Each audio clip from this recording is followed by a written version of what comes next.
ओम अज्ञानतिमिरान्धस्य ज्ञानाञ्जनशलाकया चक्षुरुन्मिलितं येन तस्मै श्रीगुरवे नमः। नमः ओं विष्णुपादाय कृष्णप्रेष्ठाय भूतले श्रीमते भक्तिवेदान्तस्वामिनिति नामिने। नमस्ते सारस्वते देवे गौरवाणी प्रचारिणे निर्विशेषशून्यवादी पाश्चात्यदेशतारिणे। जय श्री कृष्ण चैतन्य प्रभु नित्यानंद श्री अद्वैत गदाधर श्रीवास आदि गौर भक्त वृंद।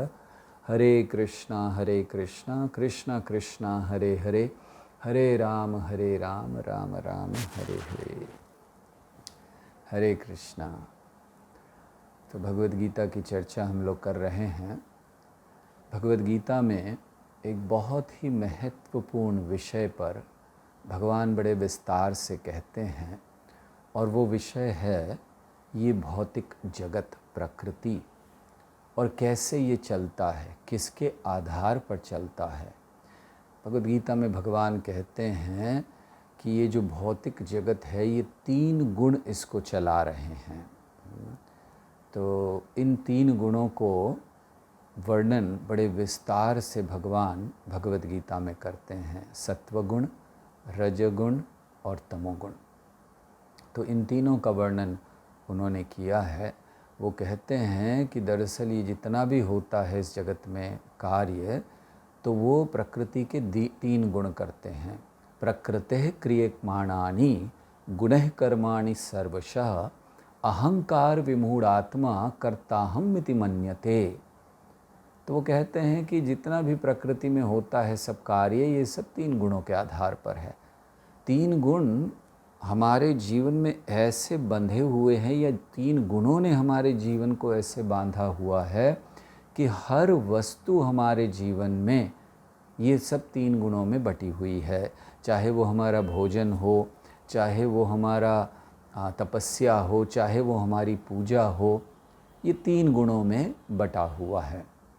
और इसको भगवद गीता में भगवान ने बड़े विस्तार से समझाया है, और इसको समझना महत्वपूर्ण है। क्यों? क्योंकि हम अपने स्तर को जान सकते हैं और फिर धीरे धीरे ऊंचे स्तर की ओर जा सकते हैं, जो भगवद गीता का उद्देश्य है। तो इसलिए इसको जानना बहुत आवश्यक है। तो कई चीज़ें भगवान ने भगवद गीता में कहीं इसके आधार पर, इन गुणों के आधार पर। तो हम लोग कुछ चीज़ों का वर्णन करेंगे।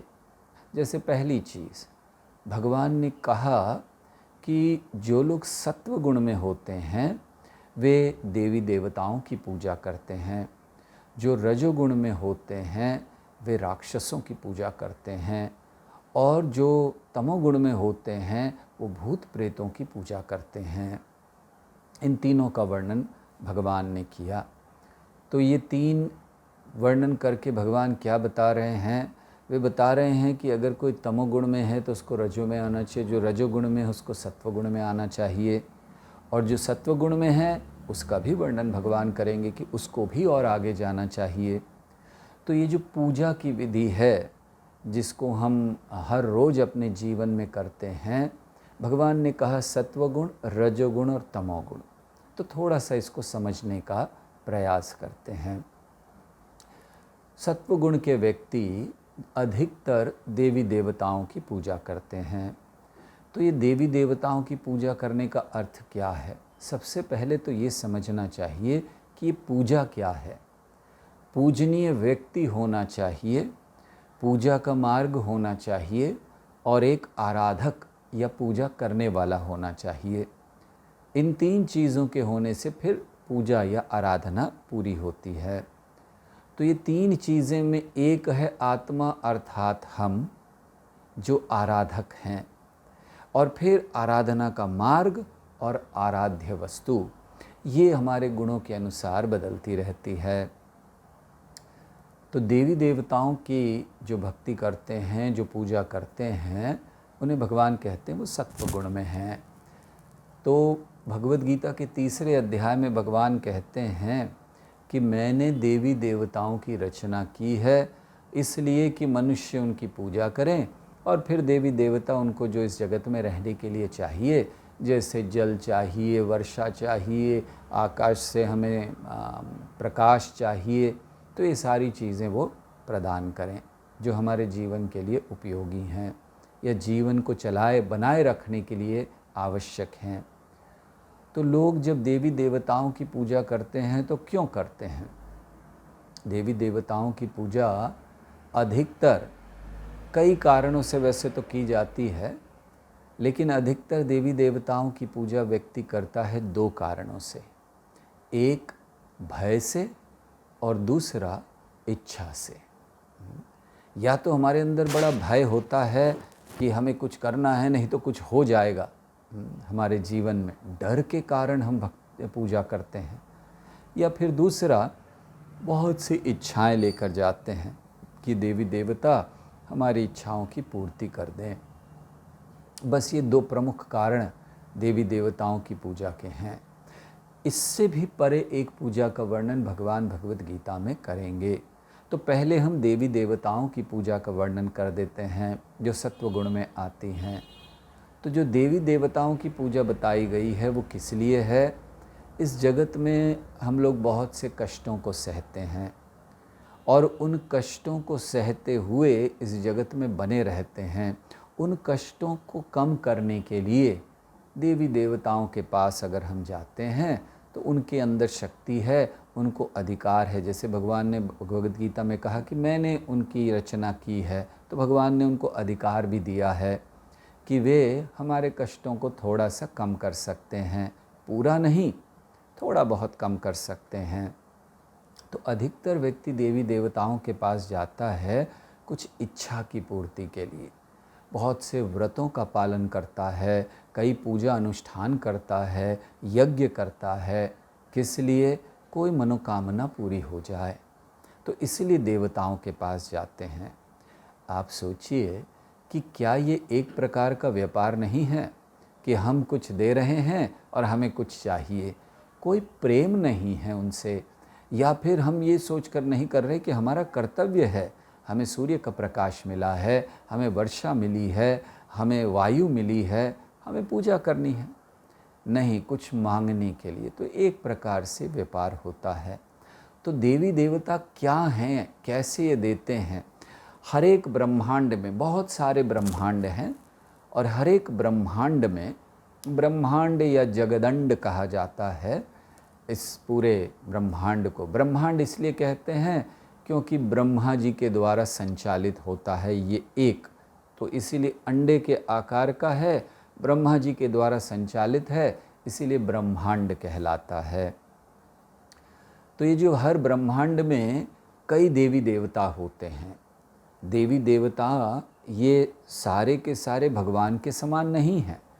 कई देवी देवता होते हैं और उनका अलग अलग कार्य होता है। जैसे इंद्र का कार्य है वर्षा को नियंत्रित करना, वायु का कार्य है हवा को नियंत्रित करना, अग्नि का कार्य है आग को नियंत्रित करना।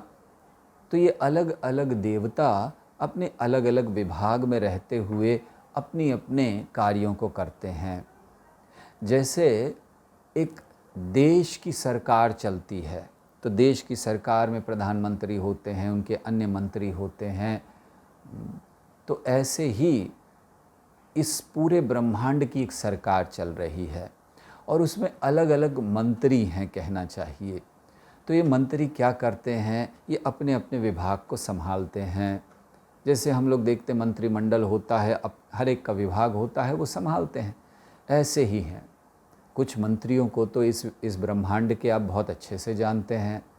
जैसे जो हमारे धन के वित्त मंत्री हैं उनको आप बहुत अच्छे से जानते हैं, लक्ष्मी देवी। या फिर जो इस समय हमारे ब्रह्मांड में हमें अलग अलग स्थानों में भेजते हैं, यमराज, उनको भी हम जानते हैं। या फिर जो वायु देते हैं, जो वर्षा देते हैं, ऐसे कई देवता हैं। लक्ष्मी देवी भगवान की शक्ति हैं। तो अन्य बहुत सारे और देवता हैं, तो ये अलग अलग विभाग करते हैं। लेकिन जैसे हर मंत्रिमंडल के ऊपर एक प्रधानमंत्री होते हैं और उनका सारा अधिकार होता है, इसी तरह इस सारे मंत्रिमंडल के ऊपर एक प्रमुख अधिकारी या मंत्री कहना चाहिए या मालिक कहना चाहिए, और वो हैं भगवान श्री कृष्ण। तो ये भगवद गीता में बहुत स्पष्ट किया गया है और हमें देवी देवताओं को निश्चित आदर देना चाहिए। देवी देवता हमसे बहुत ऊंचे स्तर पर हैं, बड़े आदरणीय हैं वो, तो सदैव उनका आदर करना चाहिए, कभी भी निरादर नहीं करना चाहिए।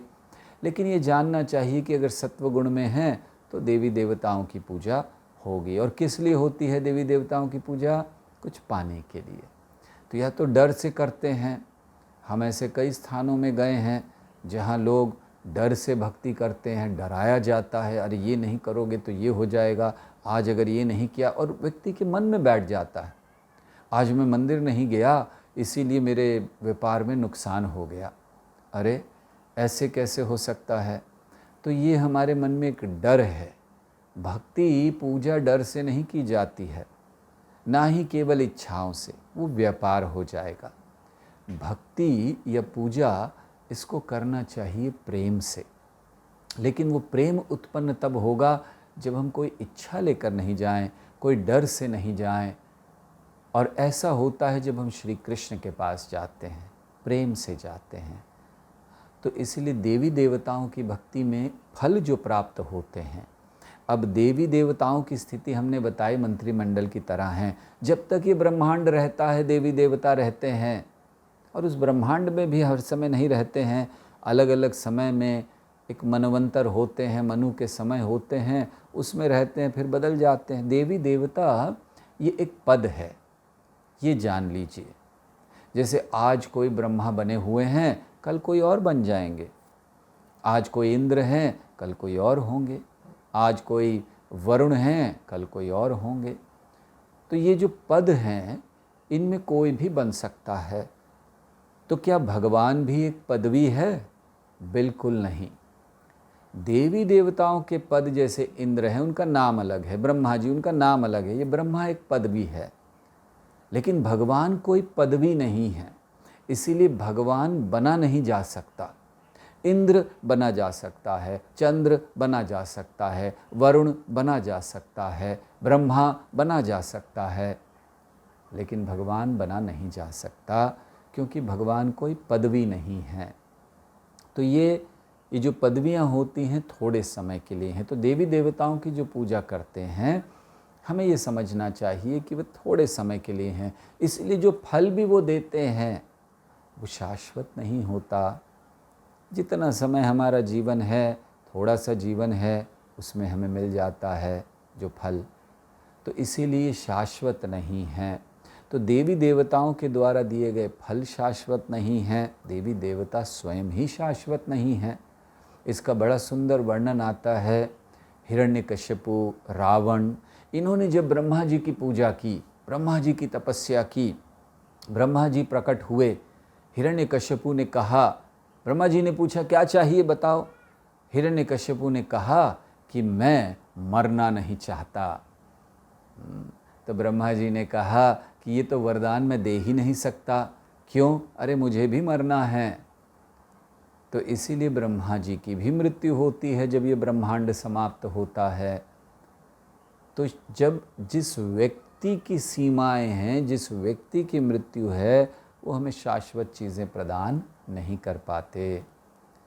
तो इसीलिए देवी देवताओं की भक्ति करने वाले इस जगत में हो सकता है थोड़ा सा संतुष्टि या आनंद को प्राप्त करते हैं। रजोगुण के व्यक्ति ये तो राक्षसों की पूजा करते हैं या कोई बहुत शक्तिशाली व्यक्ति की पूजा करते हैं, देवताओं की भी पूजा नहीं करते, क्योंकि इनको मान सम्मान की बड़ी चिंता रहती है, इनको कुछ पाने की बड़ी चिंता रहती है। और फिर जो तमोगुणी हैं वो तो भूत प्रेतों की पूजा करते हैं और बड़े भयंकर चीज़ों में पड़ते हैं, समाज में उत्पात करते हैं। तो ये तीन गुणों में पूजा है, लेकिन इन तीनों गुणों के परे एक पूजा का वर्णन किया गया है। तो तमोगुणी पूजा है, रजोगुणी पूजा है और सत्वगुणी पूजा है, लेकिन इससे परे एक निर्गुणी पूजा है। और निर्गुणी पूजा क्या होती है? वो पूजा जो किसी भूत प्रेत की ना की जाए, वो पूजा जो किसी राक्षस की ना की जाए, वो पूजा जो देवी देवताओं की भी ना की जाए, तो फिर किसकी? वो पूजा जो भगवान की जाए, श्री कृष्ण की जाए, वो निर्गुणी पूजा कहलाती है। इसीलिए भगवत गीता में श्री कृष्ण का अंतिम संदेश है, सर्वधर्मान परित्यज्य माम एकम शरणं व्रज अहम त्वं सर्व पापेभ्यो मोक्षयिष्यामि मा शुचः। भगवान अर्जुन से कहते हैं कि बिल्कुल डरो नहीं, सारे धर्मों को त्याग के सर्वधर्मान परित्यज्य माम एकम शरणं व्रज, केवल मेरी शरण में आओ। क्यों? क्या भगवान अहंकारी हैं? नहीं, भगवान चाहते हैं कि हम निर्गुणी पूजा करें, हम इन गुणों के परे उठें। अर्जुन को भगवान ने यही कहा कि हे अर्जुन, इस सारे वेद शास्त्र में 3 गुणों का वर्णन है, लेकिन इन गुणों का वर्णन पढ़कर हमें करना क्या है? निस्त्रैगुण्यो भवार्जुन, त्रैगुण्य विषया वेदा निस्त्रैगुण्यो भवार्जुन। उद्देश्य ये होना चाहिए कि हम निर्गुण भक्ति की ओर बढ़ सकें, भगवान से प्रेम करने की ओर बढ़ सकें। ये हमारे जीवन का उद्देश्य है। तो हमें पूजा केवल कोई बहुत थोड़ा सा धन पाने के लिए, या फिर हमें कोई पद पाने के लिए, या फिर इस जगत में किसी व्यक्ति को पाने के लिए नहीं करनी चाहिए।